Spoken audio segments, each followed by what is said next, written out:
Agradeço, em primeiro lugar, ao Dr. Paulo Batista, ao Arquivo Municipal e ao SIU por nos receber aqui hoje, nesta sala tão confortável. E gostava que esta apresentação fosse um bocadinho um testemunho do que têm sido 20 anos de investigação sobre a obra dos arquitetos Vítor Pala e Bento Almeida.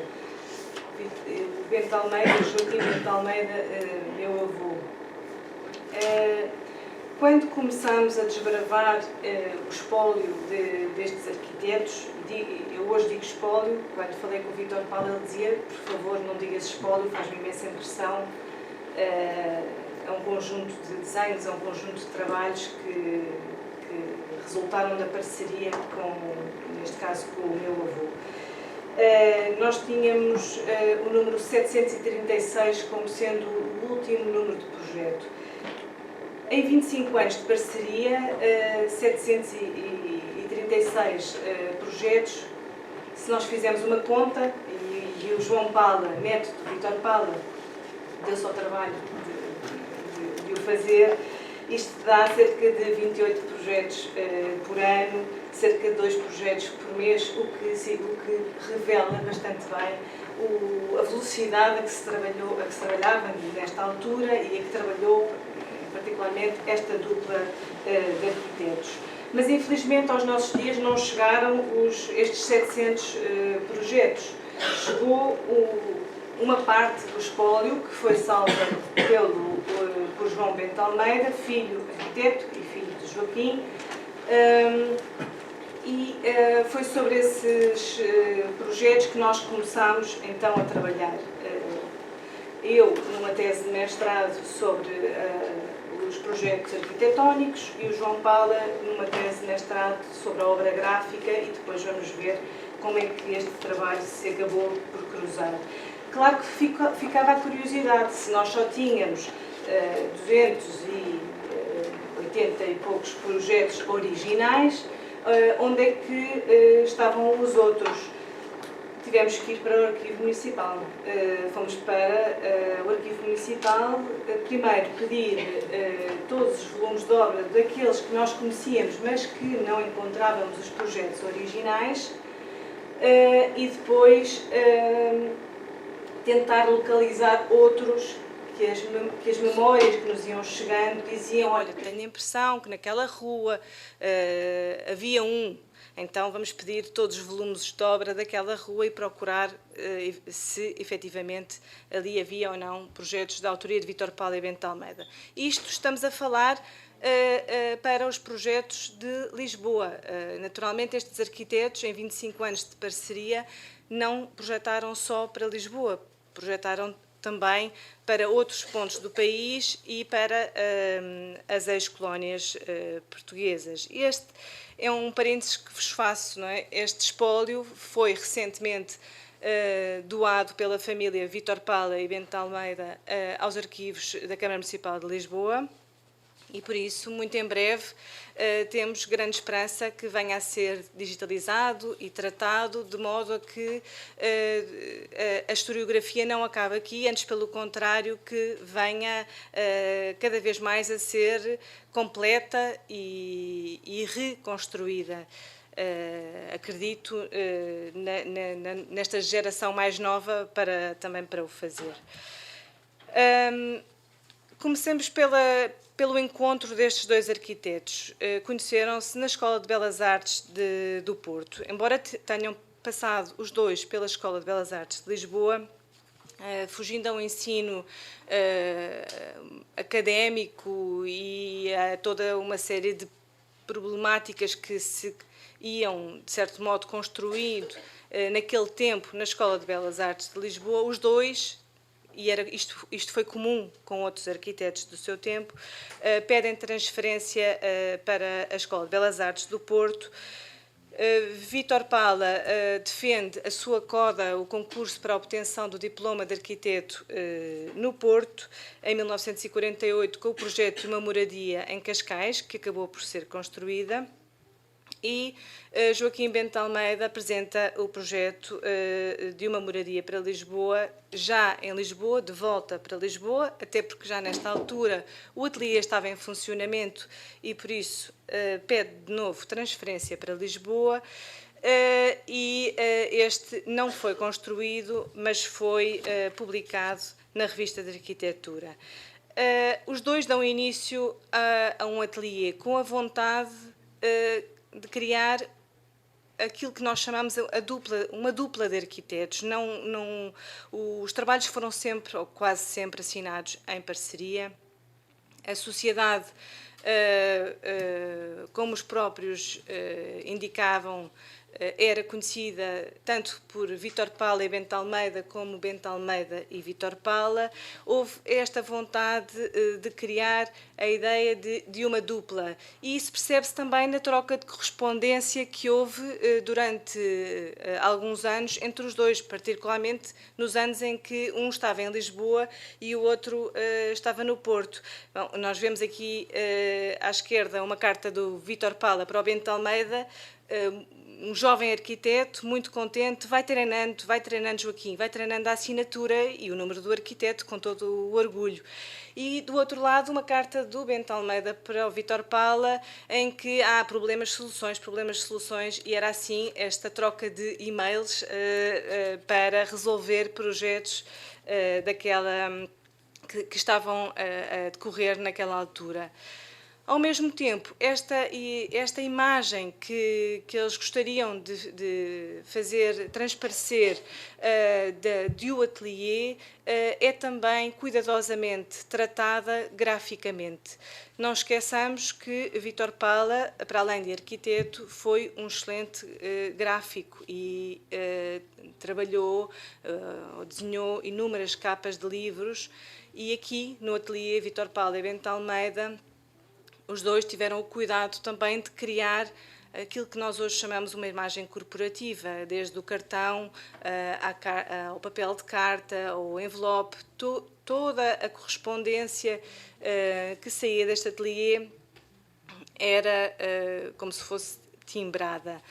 O primeiro ateliê vai ser sediado na Rua Coelho da Rocha, no Pátio das Três Artes, onde outros artistas e outros ateliês de arquitetos também lá existiam. Ao mesmo tempo, isto permitia um certo contacto entre esta geração e, claro está, com os jovens colaboradores que por lá passaram. Há relativamente poucos anos encontramos uma série de negativos que eu achei particularmente curiosos, que são estas fotografias que mostram já esta ideia de dupla. Olha para mim, fotografado por ti, olha para ti, fotografado por mim. Os dois, cada um no mesmo sítio, no mesmo lugar, esta tal construção da identidade de uma dupla de arquitetos. Mas o ambiente deste ateliê também ia muito além disso. Por lá passaram muitos outros arquitetos, e artistas e clientes, nomeadamente para convívio, não só para trabalho. Eles fizeram parceria com alguns arquitetos, mas também para convívio. Eles criaram uma relação muito, muito próxima com um grande número de clientes seus. E aqui vemos uma sequência de fotografias do arquiteto Vítor Pala, que revela bastante bem este ambiente. A cada um destes clientes ou destes amigos que por lá passavam, este ateliê teve o cuidado de enviar todos os anos, durante os 25 anos de sociedade, um cartão de boas festas desenhado pelo ateliê, com uma dedicatória personalizada para cada um, para cada cliente, para cada arquiteto, para cada artista. E este é um exemplo, apenas um exemplo de uma coleção de cartões de boas festas.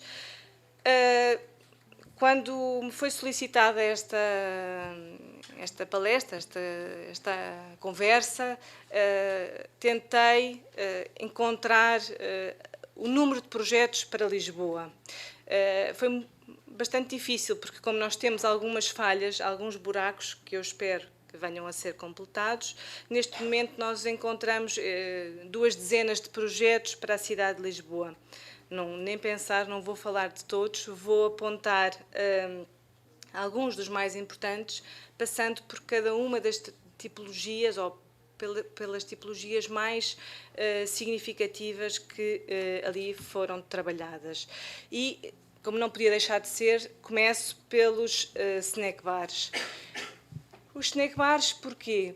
Porque Vítor Paulo e Bento de Almeida trouxeram para Portugal, ou construíram, projetaram em Portugal, o primeiro snack bar português, o Términos. Estamos a falar do ano de 1949, uma altura em que nem sequer se conhecia a palavra snack, nem bar. Os arquitetos tiveram que explicar na memória descritiva o que é que se tratava isto, o que era esta tipologia. E diziam, um bar, é onde se serve uma refeição rápida em cima de um balcão. Este cliente tinha ido a Londres e aí tinha frequentado snack bars e tinha-se apercebido que em Lisboa, em Portugal, não havia este modelo de estabelecimento comercial. Entrou em contacto com o Vítor Paulo e Bento de Almeida e esta é a primeira experiência. Mas se nós virmos, ainda muito agarrada ao próprio espaço, é verdade, temos umas cadeiras altas, um balcão, mas se nós pensarmos no que se segue, que é o snack bar Piquenique junto ao Rossio, totalmente aberto para o exterior, com um balcão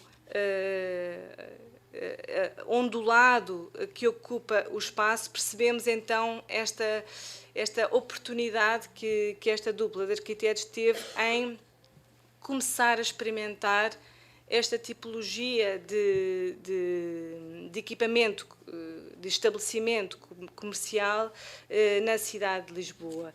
E as fotografias do Estúdio Novaes revelam-nos precisamente isso, esta experiência de materiais, o jogo dos tetos falsos, das sancas de luz, dos candeeiros, da conjugação dos materiais, toda esta possibilidade de visualizar do exterior aquilo que acontece também no interior, mas isto obrigou, na altura, a que se pensasse no projeto como uma obra de arte total, ao ponto de terem que desenhar todo o equipamento que queriam utilizar. Estamos num período pós-guerra, é difícil adquirir materiais, era difícil, quase impossível, fazer chegar a Portugal por catálogo e por encomenda alguns dos modelos que eles desejavam colocar nestes estabelecimentos. Então era necessário desenhar, fazer a maquete, mandar construir em serralheiros e em carpinteiros locais as ideias que tinham para cada um destes estabelecimentos. Isto passou também pelo desenho dos menus, pelo saco para levar a comida, pelo desenho do logotipo, que depois impresso nos copos do snack bar, e na integração das artes plásticas, neste caso com um painel de azulejos desenhado pelos arquitetos, mas também com a integração de um painel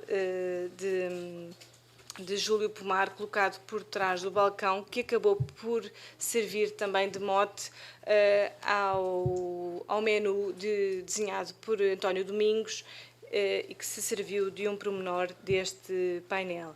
Mas o piquenique foi divulgado na revista Arquitetura, era em contraponto aos cafés, aos velhos cafés das tertúlias daquele tempo, um snack bar de encontro de uma geração que ansiava por uma cidade mais moderna, e por isso muitos outros se seguiram. O Pam-Pam, o Tic-Tac, e destaco aqui a importância dos reclames luminosos, destas fachadas totalmente rasgadas, e da presença dos reclames, que muitas vezes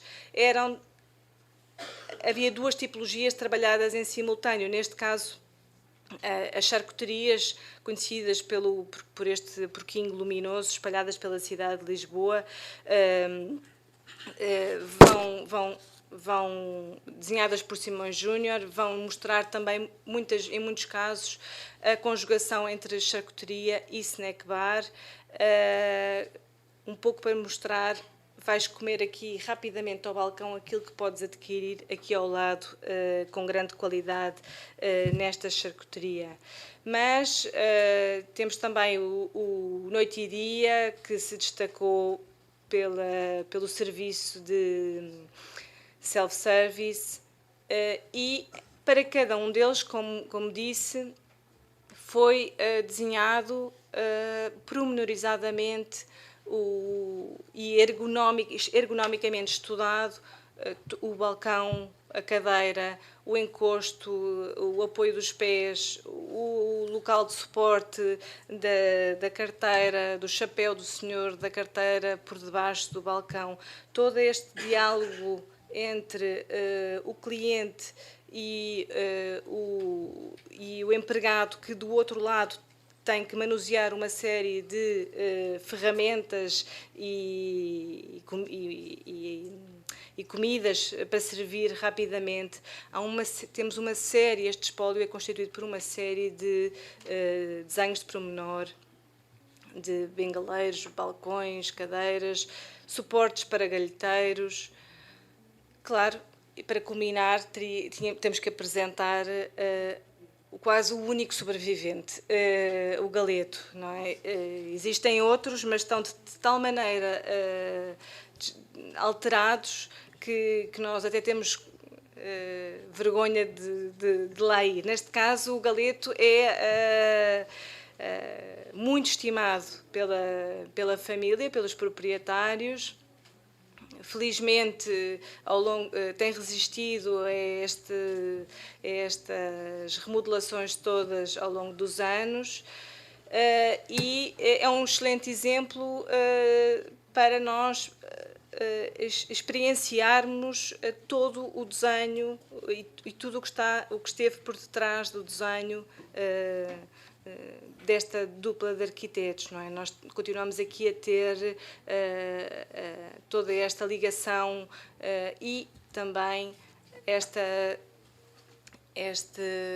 destreza do desenho, do próprio zigue-zaguear do balcão, que, enquanto nos primeiros exemplos e no caso do piquenique era um ondular sobre o espaço livre, aqui no galeto, dos últimos, e estamos a falar quase de 20 anos de decalage, uma ocupação do espaço livre ao máximo, não é? Porque, na verdade, o cliente tem que tirar o máximo partido, tem a maior rentabilidade daquele local, por isso este zigue-zaguear do balcão pelo espaço livre. Mas no Snack Bar Galeto, ou também para o Snack Bar Galeto, foi desenhado tudo. E alguns destes objetos não se encontram, como esta mesa que nós podemos ver aqui embaixo, não se encontra atualmente a uso, mas ainda lá existe, e nós tivemos a oportunidade de a ver. Este foi o dia da inauguração do Galeto, um sucesso. Aliás, o cliente tinha, para a construção do Galeto, convidou o arquiteto Vítor Pala, o arquiteto Bento Almeida, peço desculpa, para viajar pela Europa e ver o que se construía por toda a Europa, quais eram os melhores snack bars que a Europa tinha naquele momento. Já conhecia o Noite e Dia, frequentava o Noite e Dia, daí a razão de ter ido ao encontro desta dupla, mas queria o melhor do melhor. E por isso a razão desta viagem, e daí trouxeram-nos, existem ainda hoje algumas emendas que nos permitem perceber exatamente quais os países que visitaram e alguns dos snack bars por onde andaram e onde foram procurar também inspiração para poderem fazer um modelo totalmente novo, uma novidade em Lisboa, na cidade de Lisboa. Passo agora para os cabeleireiros. Também eles tratados, ao contrário dos snack bars, que se abriam totalmente para o exterior, os cabeleireiros normalmente estavam localizados nos primeiros e segundos pisos de edifícios de habitação. Curiosamente, e olhando para a lista de cabeleireiros projetados por Vítor Paulo e Bento Almeida, percebemos que estes seguem um pouco do caminho que a linha do metro fazia à época. E por isso estamos a falar das zonas mais nobres da cidade, sendo que o AIER, próximo da Avenida da Liberdade, foi um dos mais conhecidos e fotografados também ele pelo estúdio de Horácio Novaes, e isto tudo acaba por estar interligado. No fundo, nós temos a diretora do Instituto Beleza AER a vir a Portugal, os cabeleireiros Eva conhecem a dupla porque frequentam os snack bars e por isso acabam por propor e por apresentar esta dupla de arquitetos para projetar o cabeleireiro AER na cidade de Lisboa. Mas outros seguiram e foram divulgados nas revistas. Neste caso temos uma publicidade do Bruno Renzo no Largo de que era localizado próximo do Largo de São Carlos, e foi divulgado na revista Eva. Quanto a este Instituto de Beleza, aquilo que vos posso contar, ou uma história que vos posso contar, é quando soube da altura da demolição deste snack bar, o João Paulo e eu fomos imediatamente, ele já estava encerrado, fomos imediatamente lá ver o que é que ainda existia, o que é que era possível preservar, guardar, porque isto é tudo demolido de um dia para o outro e vai tudo para uma sucata, e para grande agrado, esta vitrine grande, ou este biombo grande que aqui se pode ver, e esta mesa tinham sido adquiridas por um arquiteto, e foi possível integrá-los na exposição que esteve patente no Centro Cultural de Belém, e recuperar e dar a conhecer um pouco deste ambiente que os arquitetos quiseram levar naquela altura, mas também a cadeira do cabeleireiro do Instituto de Beleza Casimiro, outro exemplo demolido, mas para o qual também existem alguns desenhos de pormenor. Neste caso é possível ver o tocador, o desenho do tocador e o próprio do tocador com a sua cadeira. Relativamente às lojas, começo por destacar a farmácia Arga. Foi publicada em 48 na revista Arquitetura, ao mesmo tempo que Vítor Paulo e Bento Almeida desenvolviam esta série de projetos. Eles estavam também encarregues, ou foram também encarregues, de organizar alguns números das revistas de arquitetura, da revista Arquitetura. Isto foi extremamente importante, primeiro porque procuraram, em alguns números, revolucionar um pouco do que era o grafismo daquela arquitetura. Alguns dos exemplos que foram escolhidos, o procurar trazer para o nosso país exemplos estrangeiros, mas também ouviram ali também uma oportunidade para dar a conhecer alguns dos seus projetos. E neste caso, a Farmácia Arga foi um dos projetos publicados na revista Arquitetura em 48. Apesar da proposta da remodelação total da frente, daquilo que nós chamamos a frente de loja, da própria fachada da loja, não ter sido autorizada, a verdade é que todo o interior foi remodelado e trabalhado ou dividido em 3 grandes divisões. A sala principal, a sala de vendas, que acabámos de ver, a sala de laboratório, a sala de preparação de manipulados e de embalamento, todas estas fotografias também belíssimas do Estúdio Novaes, que nos vêm enriquecer. Tal como nos snack bars, para a Farmácia Arga, também Vítor Paula teve o cuidado de estudar a imagem gráfica, o logotipo.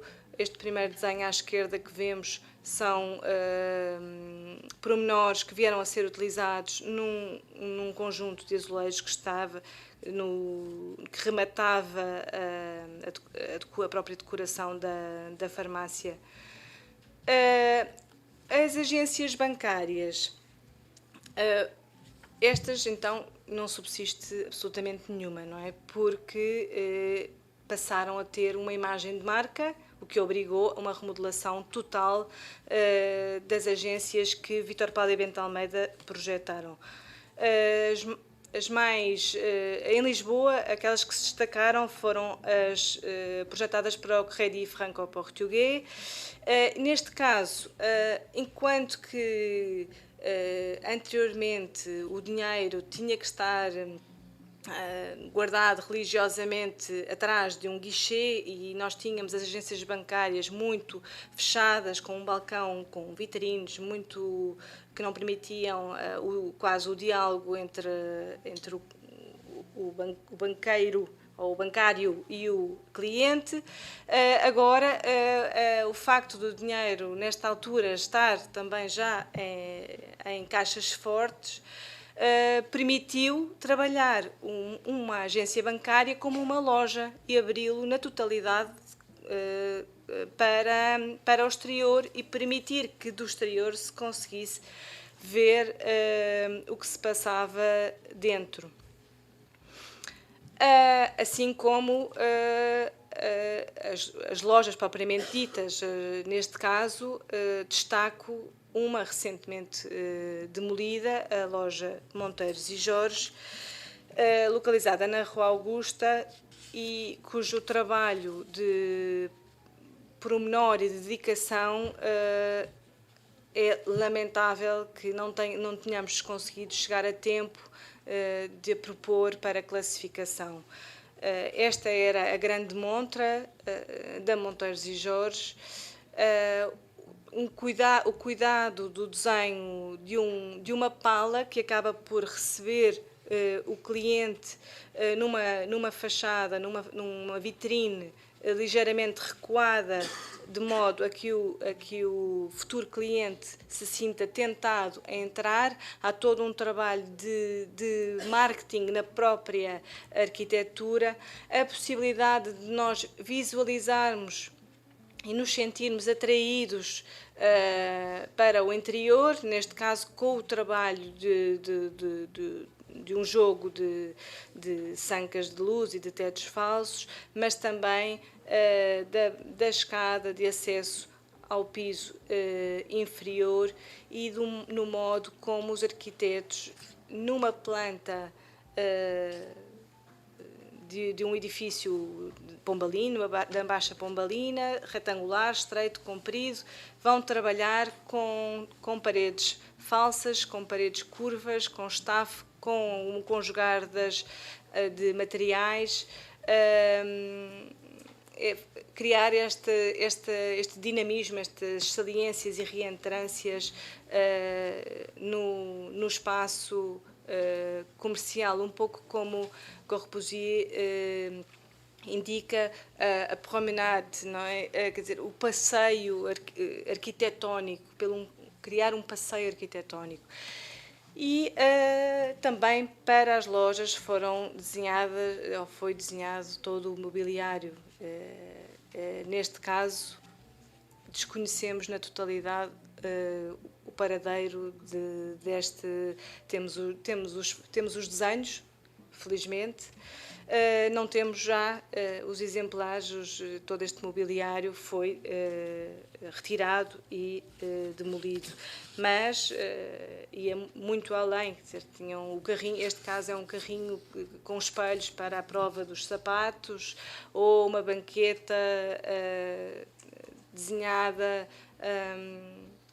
como para o provador, e uma série de outras peças de mobiliário. Passando a uma outra tipologia, as moradias unifamiliares, eu, para falar das moradias em Lisboa, tenho que destacar aquelas que foram projetadas para o Restelo.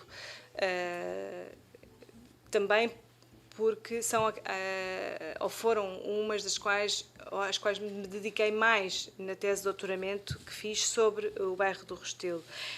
Enquanto a investigação de mestrado contava cerca de 2 dezenas de moradias no Restelo, quando a investigação teve continuidade e avançámos para um doutoramento e resolvemos perceber porquê que se projetaram 20 moradias no Restelo, chegámos à conclusão que afinal não eram 20, eram 50.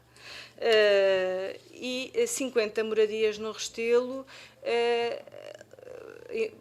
perguntamos imediatamente porquê.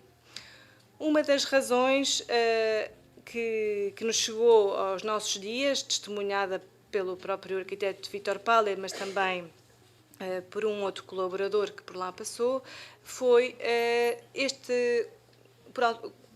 quando foi feito o loteamento desta zona da cidade de Lisboa, plano urbano de Faria da Costa, cada um destes lotes foi colocado em asta pública. E nós sabemos hoje que o arquiteto Joaquim Bento de Almeida tomava nota dos dias dos leilões e apresentava-se como arquiteto para angariar clientes.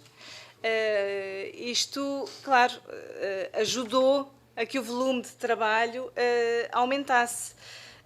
Se nós formos a ver, caso a caso, cada uma destas 50 moradias, nem todas elas são os exemplos modernos que nós gostamos de mostrar. E essas, naturalmente, são as que eu vos vou trazer. Mas nós percebemos também aqui esta oportunidade, esta janela de trabalho que o ateliê viu para conseguir encontrar maneira de angariar projetos. Uma das primeiras moradias que projetam para o Restelo, neste caso, individualmente, é assinada por Vítor Paller, é a moradia para o próprio arquiteto, para a família, em 48. Era o projeto seria a sua morada, o entusiasmo com que desenvolve este projeto, podemos imaginar, não é? A oportunidade que não tem um cliente com uma série de requisitos programáticos, neste caso teria eventualmente talvez o da sua mãe, que foi quem ajudou a financiar a construção desta obra, mas não tinha o cliente a impor uma série de dificuldades no ato de projetar. O entusiasmo com que o arquiteto Vítor Paller se dedicou a este projeto é, mais uma vez, manifestado numa troca de correspondência com Bento Almeida, em que ele diz: esta casa é moderna, e destaca com letras grandes, não é? Eu aqui tenho a oportunidade de fazer tudo aquilo que eu acredito, como arquiteto moderno, os ensinamentos de Corbusier, a planta livre, o elevar da casa sobre pilotis, a criação de uma grande rampa para poder deambular. Aliás, esta rampa foi motivo para muitos outros arquitetos se deslocarem à casa para perceberem também como é que tinham conseguido construir, a diferença entre pisos, a ocupação de um jardim, mas também a ocupação de um terraço solário como um prolongamento da própria casa, e este entusiasmo traduziu-se na aplicação da pintura, da fotografia. Vítor Pala, também ele fotógrafo, também fotografou a sua casa e fotografou inúmeras vezes as suas filhas na sua casa também.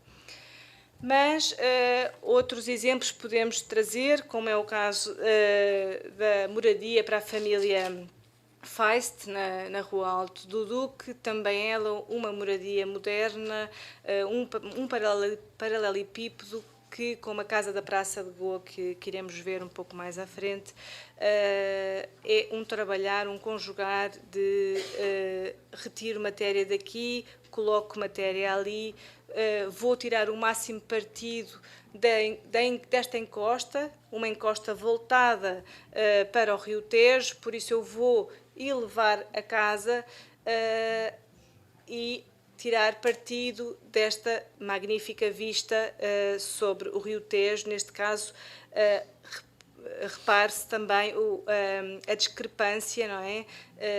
Entre o desenho da casa da moradia da família Feist e o conjunto de Faria da Costa para o bairro económico da Encosta da Ajuda. E o desenho da casa, neste caso, foi também além da casa. Foi desenhado o jardim e foi desenhado cuidadosamente eles chamam-lhe um aviário, mas um grande galinheiro escultórico, uma peça escultórica que foi colocada no jardim, junto ao piso térreo. A moradia Comandante Teixeira da Silva é talvez uma das mais reconhecidas moradias da autoria destes arquitetos. Ela revela-nos pontualmente a relação dos arquitetos com o cliente, um comandante da Marinha, e esta profissão do próprio cliente é visível também em alguns pontos da própria casa, no modo como trabalharam a própria casa. Repare-se que o acesso à casa é feito por uma ponte passadiço. A casa está afastada em relação ao passeio, em relação à rua. A casa afasta-se e vai buscar a família, os amigos, e convida-os a entrar através deste passadiço. Esta fotografia da época mostra-nos também muito do que era o crescimento desta encosta, da Encosta da Ajuda, da zona que nós chamamos hoje de Restelo, naquele momento. Esta casa, naturalmente, não foi bem aceite naquela época. Contam-nos os proprietários que era considerado um volume muito imposto, agressivo, mas todo ele moderno, e era essa a atitude, quer dizer, nós não vamos construir à semelhança das casas vizinhas, com telhados, com beirados, com portadas, com corações recortados, alpendres e pérgolas. Vamos, sim, construir uma moradia e o cliente totalmente aberto a isso. Aliás, para este cliente foi também projetado um hotel em Moçambique, que acabou por não ser construído, mas também ele de uma imagem totalmente moderna. Vamos projetar uma moradia aberta. Programaticamente, estas casas organizavam-se de um modo semelhante. O piso nobre era o piso à cota da rua, naturalmente. Aí encontramos as cozinhas, as zonas de serviço dos empregados, as salas de costura, escritório e sala comum, a moderna sala comum. Já não temos a sala de jantar e a sala de estar separados, encontramos uma sala comum. E no piso inferior, toda a garrafeira, áreas de arrumos, salões de jogos, ginásios, piso acima das salas, piso dos quartos e, ainda acima deste, o tal terraço solário, neste caso com outros elementos que nos lembram a relação do cliente com os navios, com o mar, a oportunidade dele poder controlar também as embarcações através deste terraço, deste espelho de água, deste acesso à própria cobertura plana, influência de uma arquitetura brasileira que chegava até nós através de uma publicação muitíssimo importante, que existia no ateliê dos arquitetos Vítor Paulo e Bento Almeida, que era Brazil Builds, uma monografia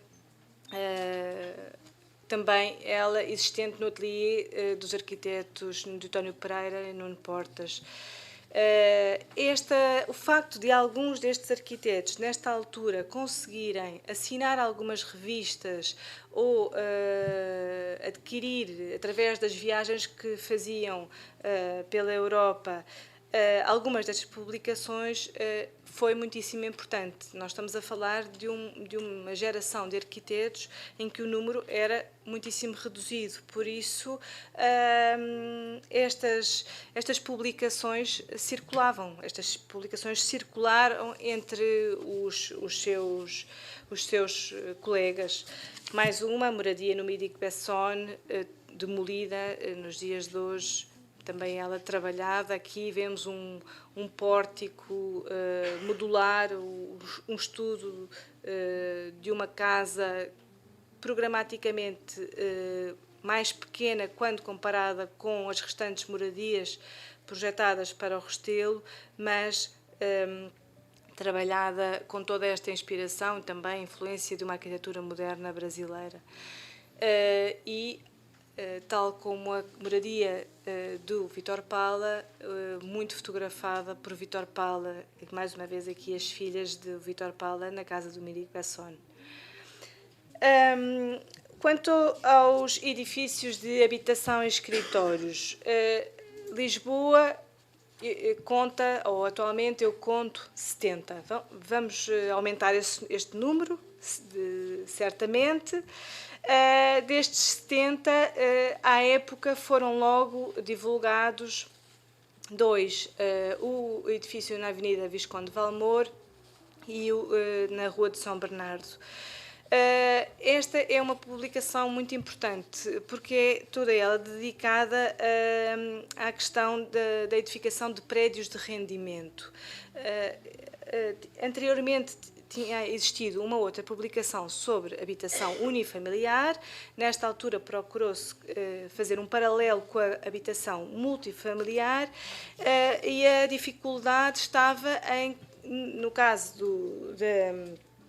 dos edifícios de habitação, e eu espero que em breve, ou espero não, tenho a certeza que em breve vamos ter uma tese de mestrado dedicada exclusivamente ao estudo da obra de Vítor Paulo e Bento de Almeida, no caso dos edifícios de habitação, desenvolvida por Pedro Bento de Almeida, meu irmão, que também está aqui hoje.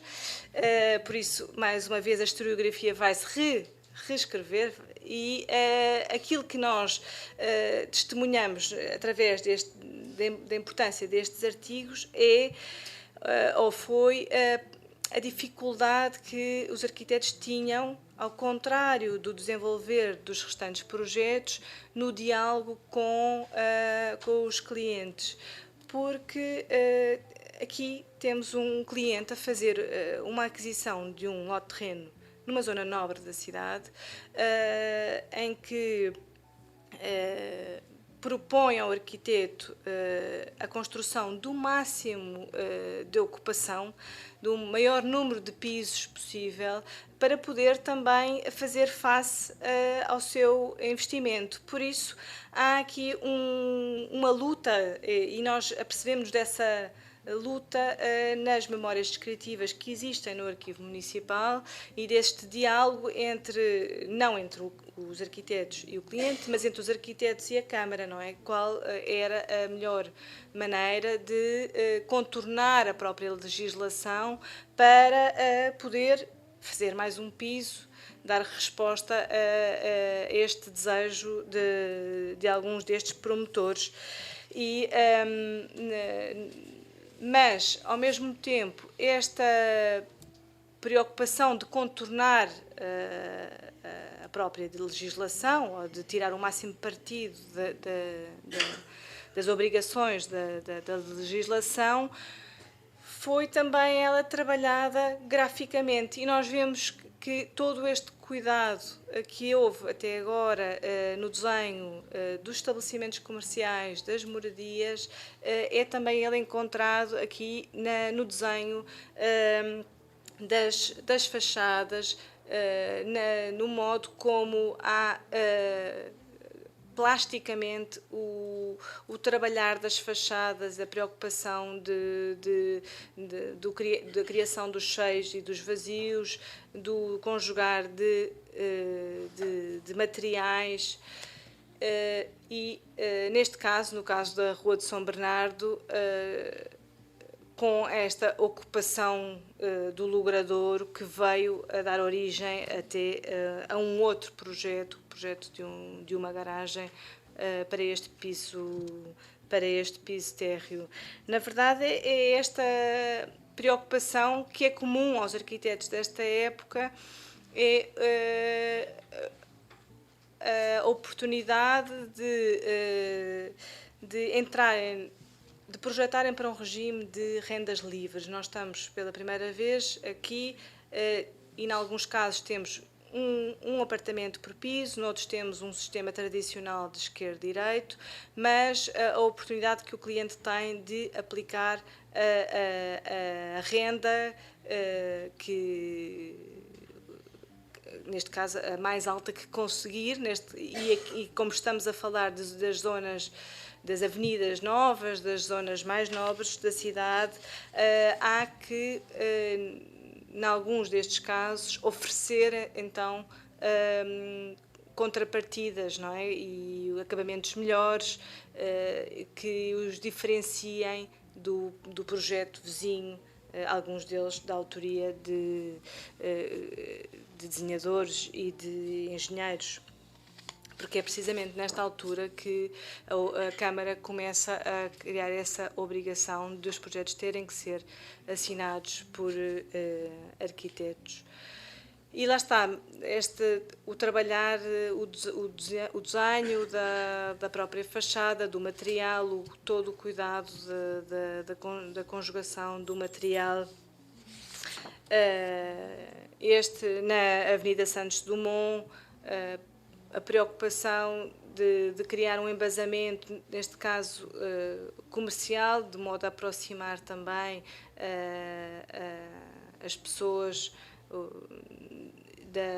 do edifício, um cuidado na entrada de cada um destes edifícios, no tratamento dos materiais que escolhem, na pormenorização dos materiais que escolhem para cada um destes edifícios, e podemos apresentar uma série deles, este na Rua Conde Redondo, onde há a integração de azulejos da autoria dos arquitetos, outros na Rua Castilho, e cada um destes projetos tem, nas memórias descritivas, oferece-nos uma quantidade de informação muito importante para a própria reconstrução da historiografia da cidade de Lisboa. O edifício da Ciba Gegi é um dos primeiros edifícios de escritórios por eles projetados. Destaca-se, e muitíssimo, nos dias de hoje, muitíssimo alterado, destaca-se pelo modo como foi conjugado este volume, ou estes volumes. Mais uma vez, o lettering a colocar na fachada foi também desenhado pelos arquitetos, e este rodar dos volumes para, no ângulo, no encontro das duas ruas, criar a reentrância que nos vai marcar a entrada do edifício de escritórios, que em quase todos os pisos era em open space, já para possibilitar depois uma divisão futura consoante fosse a mais conveniente. Curiosamente, embora Vítor Pala fosse um excelente fotógrafo, são poucas as fotografias que fez da sua obra de arquitetura. Por isso, nós conseguimos algumas fotografias da época através do espólio do Estúdio Novaes, como vimos até agora, e dos arquivos da Câmara, do arquivo intermédio da Câmara, que neste caso tinha, para grande sorte, um testemunho daquele que foi o edifício da Ciba quase à data da sua abertura. O interior. Para este edifício, uns anos mais tarde, foi proposta a sua ampliação. E aqui já encontramos uma moderna fotomontagem que acabou por não ser construído por dificuldades da própria Câmara, nomeadamente relativamente à Sércia proposta. Os arquitetos aqui propunham o continuar da Sércia existente, mas a verdade é que naquele troço de rua todos os outros edifícios eram de menor altura, pelo que esta proposta não avançou. Trago-vos mais um projeto que não foi construído, mas que é o projeto do Sindicato Nacional dos Farmacêuticos, de 68, 72, mas que nos revela muito bem já uma influência de uma geração mais nova que lá estava a trabalhar, nomeadamente do João Bento Almeida, arquiteto, e do José, dois filhos do Bento Almeida, arquitetos, e que nos mostra na proposta apresentada quase um resumo daquilo que foram os 20 anos de trabalho até àquele momento, não é? Nós vemos aqui um pouco do galeto na proposta de snack bar a utilizar neste edifício, mas também um pouco da loja Monteiros e Jorge nas curvas e contracurvas, um aproveitar destes estudos, destes interiores, numa proposta que depois se revelou, do ponto de vista do sindicato, impossível de dar continuidade. E uma torre não foram muitas. Este é o exemplo da única torre até agora projetada por Vítor Pala e Bento Almeida. Também ela, exemplo que optámos por levar, por ser quase um caso único e por, neste momento, ainda estar assim como nós encontramos na fotografia, mas adivinharmos já uma proposta de remodelação. A razão pela qual vos trago aqui hoje estamos a falar de um património muito recente, de um património que não está classificado e, por isso, a fragilidade não é só dos estabelecimentos comerciais, que naturalmente, quando muda um cliente, o proprietário quer fazer alterações, mas nos edifícios de habitação e de escritórios isso também se revela. Para terminar, trago 2 tipos de equipamentos trabalhados por Vítor Pala e Bento Almeida para a cidade de Lisboa, que são as escolas e as fábricas. Entre 1954 e 56, a Câmara Municipal de Lisboa vai ao encontro de uma novíssima geração de arquitetos, como chamou o arquiteto Nuno Portas, uma novíssima geração de arquitetos para convidar a projetar algumas das novas escolas primárias a projetarem na cidade de Lisboa. Entre estes arquitetos está a dupla Vítor Pala e Bento Almeida, precisamente, que vão ser responsáveis pelo grupo escolar do Val Escuro e pelo grupo escolar de Olivais Norte. A escola de Val Escuro, atualmente chamada EB1 Arquiteto Vítor Pala, foi à época selecionada pelo CNI para estar presente numa importante exposição de arquitetura portuguesa em Londres, em 1956. O facto de, numa altura, num período ditatorial, ter aceito levar uma imagem de uma arquitetura moderna para o exterior, mostra-nos como alguns arquitetos que não caminhavam em paralelo com a arquitetura de regime mais tradicional conseguiram, à época, também divulgar alguns dos seus projetos lá fora. Neste caso, a altimetria do próprio terreno, a volumetria do terreno, levou a que os arquitetos projetassem uma escola em altura. Estamos a falar de uma época em que há a separação por sexos, de um lado a escola das meninas, do outro a escola dos meninos, e no meio o serviço comum, os refeitórios de uso comum, a biblioteca e as salas de professores, alguns destes espaços com usos comuns, mas em horários desencontrados, naturalmente.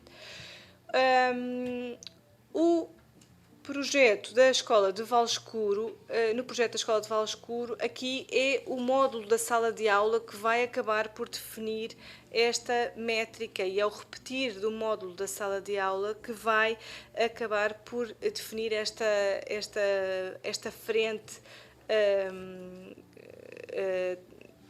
trabalhada com estes berrissoleiros, com estas palas de ensombramento que vão controlar a entrada da própria luz na sala de aula. É esta repetição da sala de aula que nos vai permitir encontrar este volume.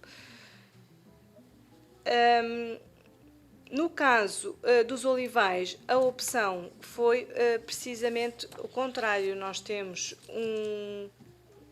uma escola num piso só, a acompanhar o terreno, mas como um leque, ela abre-se em leque no próprio terreno.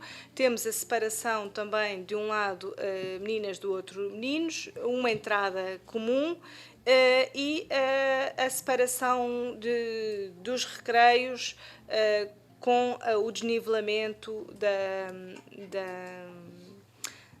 com o aproveitamento do desnivelamento do terreno. Mais uma vez, o tirar partido do módulo da sala de aula. No caso dos Olivais, tal como previsto no plano de urbanização, a escola foi implantada num local em que tivesse em consideração o percurso que os alunos, que as crianças podiam fazer a pé de casa à escola. E este trabalhar da sala de aula vai também ser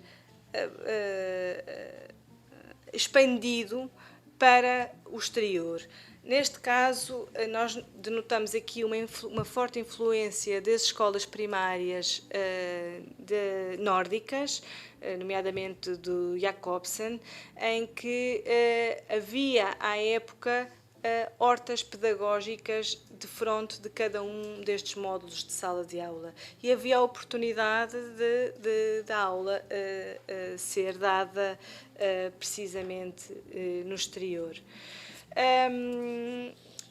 As duas fábricas que trago são a fábrica Cores e a fábrica da Martini, as duas publicadas nas revistas Binário, revistas organizadas pelos irmãos Tainha, um arquiteto e um engenheiro, e por isso revistas que se pretendia que chegassem tanto à classe dos arquitetos como à classe dos engenheiros. Esta publicação possibilitou, neste caso, a divulgação de alguns métodos construtivos daquela altura. O corpo administrativo voltado para a frente-rua, para a avenida, totalmente aberto, e por detrás o corpo fabril, em que se tira partido desta cobertura, a chamada cobertura em dentes de serra, uma preocupação para a entrada da luz no posto de trabalho, uma maior preocupação com o operário, a criação de espaços exteriores para o operário poder fazer as suas pausas, com espelhos de água, com a integração de obras de arte, isto na fábrica Martini, e no caso da fábrica Cores, o mesmo. Temos a frente principal como cartão de visita, neste caso marcada por esta pala em V, que foi fotografada por Cisneiros Faria.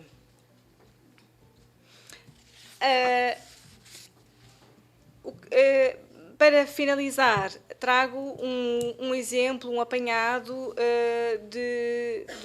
dos painéis de azulejo desenhados por Vítor Paulo e Bento Almeida para muitas das suas obras. Sempre que foi possível, eles integraram as artes plásticas.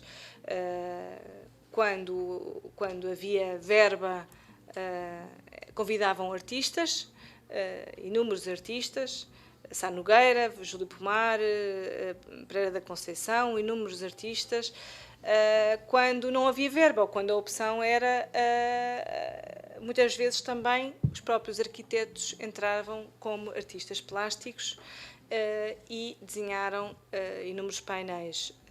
Temos a vontade de reunir alguns destes azulejos, foram doados ao Museu Nacional do Azulejo. Temos a vontade de realizar um dia uma exposição em que possamos mostrar a integração dos azulejos na obra de arquitetura. Quando chegou o momento de cessar a atividade, Joaquim Bento Almeida e Vítor Pala não estavam de todo zangados, continuaram amigos até ao fim das suas vidas. As famílias são quase como primos familiares. Estes arquitetos deram continuidade ao seu trabalho, o Joaquim Bento Almeida com os seus filhos e o Vítor Pala mais dedicado às artes gráficas e à fotografia, e por isso houve um continuar. Aliás, nesta altura criam a Galeria Prisma 73, uma galeria de arte em que os dois entram como sócios fundadores desta galeria e onde continuam outros projetos em paralelo. O trabalho sobre esta dupla de arquitetos foi exposto, como disse, na Garagem Sul, no Centro Cultural de Belém, e pode ser consultado em duas publicações, esta do bairro do Restelo, a minha tese de doutoramento, e a Vítor Pala e Bento de Almeida, um livro-catálogo que acompanhou a exposição. Muito obrigada pela vossa atenção.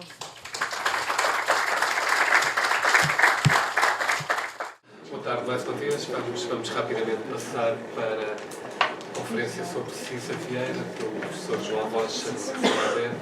João, muito obrigado pela presença.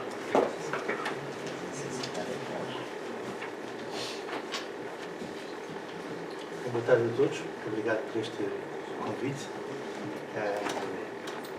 Serei logo um dos arquitetos mais famosos e importantes da contemporaneidade, apesar de a sessão anterior também nos ter mostrado uma riqueza e uma inteligência de fazer a arquitetura em Portugal singular. Todos nós convivemos de alguma forma com os edifícios, com os espaços criados pelo Bento Almeida, pelo seu escritório. Eu lembro muitas vezes algumas casas de amigos feitas por eles no Restelo. Está a funcionar?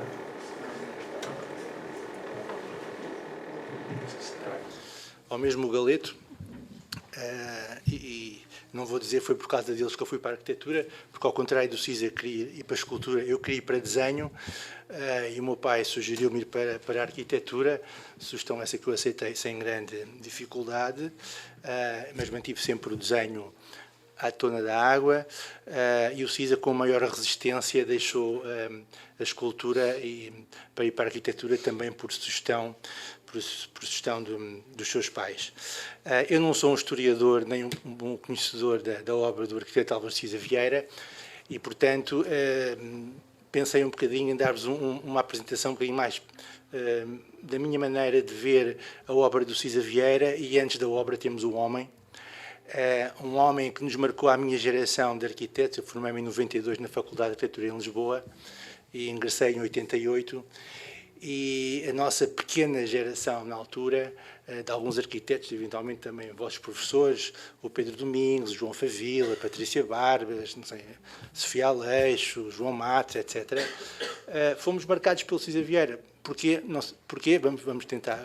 Vou-lhes tentar comunicar em Lisboa, mas vou também tentar aproveitar este momento para pensar como é que o Cisa foi conhecido, ou como é que o Cisa se projetou lá fora, visto que a obra dele é tão grande que penso que não seria hoje a altura para enumerar ou até para escolher alguns dos seus edifícios. Todos nós vimos, salvo erro, na passada semana,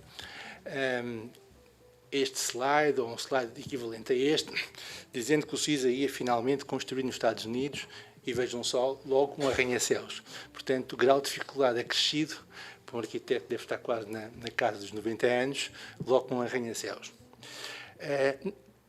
O Cisa já teve alguns convites para construir nos Estados Unidos, convites esses que nunca foram bem sucedidos ou nunca chegaram ao bom porto. E então esta apresentação fez-me recordar alguns momentos que eu privei com o Cisa durante a minha estadia nos Estados Unidos durante 5 anos. Talvez várias vezes estive com o arquiteto Álvaro Cisa, também no contexto académico. E uma das primeiras vezes com quem eu conversei com o Álvaro Siza foi precisamente quando o campus do MIT, no Massachusetts, estava, portanto, ali em 99, 2000, tinha a ideia de regenerar, redesenhar os seus edifícios universitários. Como vocês sabem, na cidade de Cambridge, que não é Boston, na cidade de Cambridge, tem um rio pelo meio, situam-se duas grandes universidades, o MIT e Harvard, e, por consequência também, duas grandes escolas de arquitetura. Harvard recebeu grande parte dos arquitetos que tiveram que fugir ou sair da Alemanha quando o Terceiro Reich ocupou, e toda a questão do Hitler veio à superfície, lembro, mas a escola do MIT é das mais antigas dos Estados Unidos da América, e temos também o Hertens Ferreira, que esteve em Pensilvânia, o Pei esteve em Pensilvânia. Portanto, há uma conjugação do modernismo e também do pensamento das escolas destas duas cidades. Mas o ponto aqui era o seguinte: o presidente desta universidade e o dean da arquitetura queriam regenerar o campus universitário. Como vocês sabem, tem lá obras de Álvar Alto, Era Sanino, Walter Gropius, Le Corbusier, e pensaram em convidar vários arquitetos para fazerem parte de concursos a convite para essas obras. Aqui mostro-vos um pequeno resultado de um livro que foi feito já no final dos anos 2015, quando as obras foram concluídas. Por exemplo, o Charles Correa, que fez aqui em Lisboa o Brain and Cognitive Science Building em Belém, foi o responsável por um edifício homónimo no MIT, por exemplo. E, portanto, toda a ideia da construção ou de pensar o edificado, quer para residências de estudantes, quer para a Faculdade de Arquitetura, passou a um convite ao Álvaro Siza. Aqui vem o autor desta pequena palestra sentado, quando eu era assistente nesta universidade, e estão a ver também o Álvaro Siza, e estão a ver o Peter Testa. Estamos em 1999, 2000, e o Álvaro Siza foi fazer aquilo que fazem os arquitetos, portanto, foi comentar os projetos de arquitetura.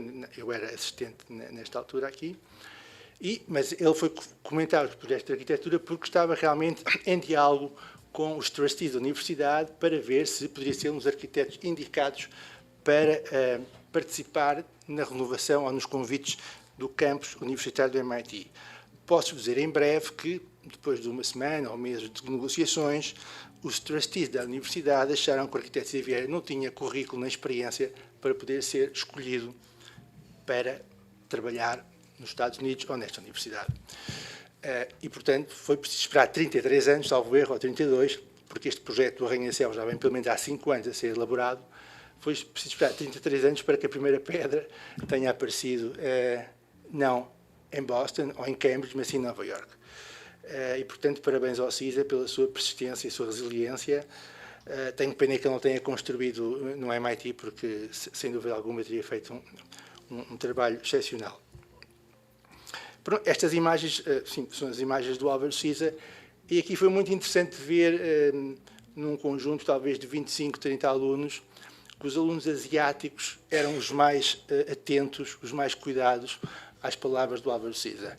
Não estou a dizer que os alunos americanos ou alemães não o fossem, mas realmente eu era o único português aqui e vi, e também nas conferências, o Siza fez uma grande conferência nessa altura, os alunos do Oriente tinham um contacto e uma aproximação ao Álvaro Siza muito imediata. O que mostra, ou podemos dizer que existe um pensamento arquitetónico de uma sensibilidade fora do cânon tradicional ou fora do cânon convencional europeu. Também, curiosamente, portanto, vocês há bocadinho viram o Peter Testa, que era o professor com quem eu estava a trabalhar nessa altura. O Peter Testa terá sido dos primeiros académicos a fazer uma tese de mestrado sobre o Álvaro Siza. Vocês veem aqui a primeira página da sua tese, portanto, que terminou em 1984, e é um breve ensaio, penso que está traduzido em português e publicado pela Martins Fontes. É um ensaio muito ponderado, muito crítico, muito interessante sobre 4 edifícios que o Siza tinha feito até à altura. E realmente foi como se diz em inglês, foi uma landmark, foi sem dúvida alguma um texto de abertura ao mundo académico sobre o trabalho do Siza.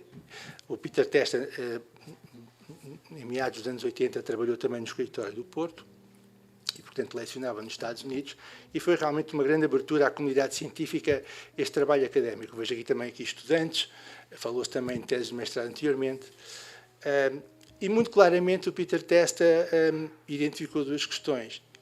Esta pessoa está a fazer um trabalho, um esforço incrível num momento contemporâneo altamente em ebulição, do ponto de vista da teoria, do ponto de vista da história, particularmente no mundo ocidental, e o Testa dizia, o que é que o Álvaro Siza está a tentar fazer?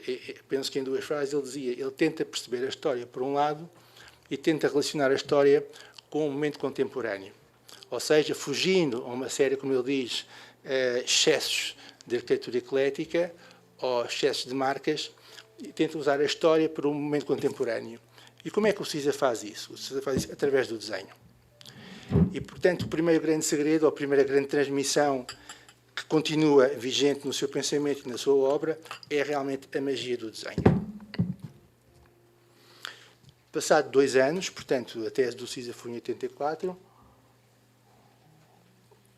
salvo erro em 86, portanto, na Escola de Arquitetura do MIT, o Peter Testa consegue fazer esta exposição, Álvaro Siza Building Projects, que tem um pequenino catálogo, onde na capa aparece realmente esta arquitetura tão fantástica e tão delicada, tão monstruosa e tão articulada, que é o Banco Borges e Irmão, em Vila do Conde. E porque o trabalho do Siza é extremamente complexo, não é? As suas palavras são extremamente límpidas, transparentes, lógicas, mas as suas plantas são barrocas, a sua arquitetura é esculpida, a relação com o lugar assenta profundamente numa leitura da história, da análise. Isto teve um grande impacto, começou a ter um grande impacto no meio da escola e a nível internacional.